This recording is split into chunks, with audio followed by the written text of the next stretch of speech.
What do you think would happen if our civilization was completely forgotten about and all artifacts that we ever produced were destroyed, but some remnant of humanity would survive and once again conquer the world and establish science, the notion that there is a history to the world, and start digging into the earth to find evidence, and find nothing but biological evidence, no artifacts, just biological evidence, bones, tissues and so on. What do you think they might find? Well, let's say these people, these descendants of ours, would eventually find the continent of Australia again, and they would go around there digging and looking at the wildlife that was still roaming Australia, and find that there was something very peculiar about that, because they would find that Australia appears to have a large indigenous population of marsupials and birds, and reptiles as well, snakes and stuff, and that they could find evidence of a long, separate biological history in the form of fossils and other evidence. And then they would find that Australia also contained a number of mammalian species, placental mammalian species, rabbits, sheep, dogs, cows, or whatever they might have evolved in that short period of time. And the peculiar thing about them is that they would find no evidence of any historical or evolutionary history for those species. They would just find the modern equivalents and maybe a little bit of evolution in the intervening 10,000 years or whatever. That would be very peculiar, and I dare say that given enough evidence, even if they never found any artifact, any plastic object or anything that we ever produce as a human species, they would eventually have to conclude that those species did not get there by migrating there of their own accord. They got there by being transported there somehow. And they might eventually have to accept that, given the evidence that was there, it appears that there might have been an earlier advanced civilization that was able to transport all these animals around. Flashback to modern times, to now. What do we know about the history of this planet? And let's be honest, the recent history, and by recent I mean something like it lasts maybe 100,000 years or so. Well, let's look at a few things. Let's look at a few pieces of evidence that we have. For example, this is actually, it dates a bit longer than 100,000 years, but the evolution of the horse. We have quite a bit of evidence of what happened during the evolution of the horse.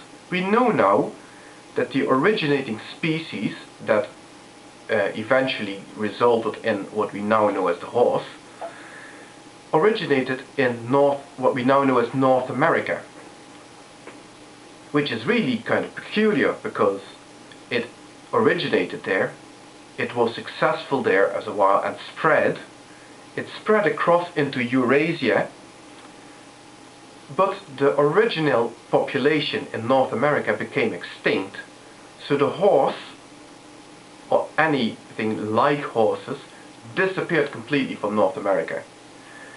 The evolution of the horse finished in Eurasia, and that's why we in Europe and in Asia ended up with horses. And when the Spanish then eventually conquered South America, they did so on the back of animals that to the Indians they were completely alien. Very ironic. An animal that originally evolved in North America. So that's evolution. But let's look at some human evidence as well. For example, we know quite a bit these days. Still a lot to find out, but we know quite a bit about how humans actually conquered the Pacific Ocean. How the Polynesians came to be the Polynesians. It is, in actual fact, quite a recent piece of history. New Zealand was only conquered or discovered in or around 800 years ago by what became the Maori. So that's not that long ago, but we've been able to piece it together to a large extent based on the animals that the original settlers, coming from the west, migrating to the east, more or less,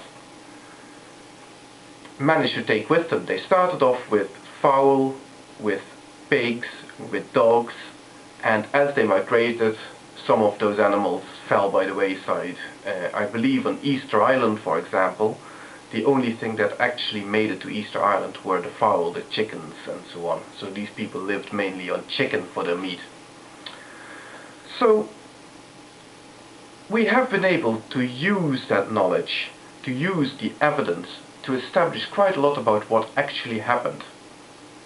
Now let's look at the myth of Atlantis, the subject of this video. There's a lot of speculation going on. I mean, the myth of Atlantis has been around for a long time. There's been this talk about this continent or this country that somehow disappeared off the face of the earth and that contained a very advanced civilization. Is there any sort of reason to believe that that might have happened? Well, let's look at the evidence. For example, people say that these people from Atlantis traveled around and spread knowledge, like for example the knowledge on how to build pyramids both to South America and to Egypt.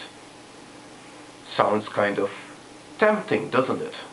Until you kind of look closely at what pyramids were used for, first of all, in South America and Egypt, and what they looked like, and then the similarities very quickly evaporate. But the most damning evidence, I think, is the lack of any evidence that any of this sudden transposition of species appears to have happened in any time in the last 10,000 years. The people who love these sort of stories about Atlantis and ancient civilizations typically talk about things like time spans of 10 to 11,000 years ago, that they claim this ancient civilization must have existed. But there simply is no evidence of any of these people, and they were people like us, ever bringing their pets to other continents. So they brought their knowledge on how to build pyramids, but they never brought their dogs or cats or donkeys or whatnot. Now that strikes me as extremely improbable, to be perfectly honest with you. The fact that all the evidence we can see for ancient distribution of species across the globe points to them either being migrating by themselves or being migrated by human beings over long, slow and arduous timescales, like the Peloponnesian expansion, shows to me very clearly that Atlantis, no matter how beautiful a myth and how tempting it is to lend credence to it, is in the end nothing but a myth. And that's what it should stay.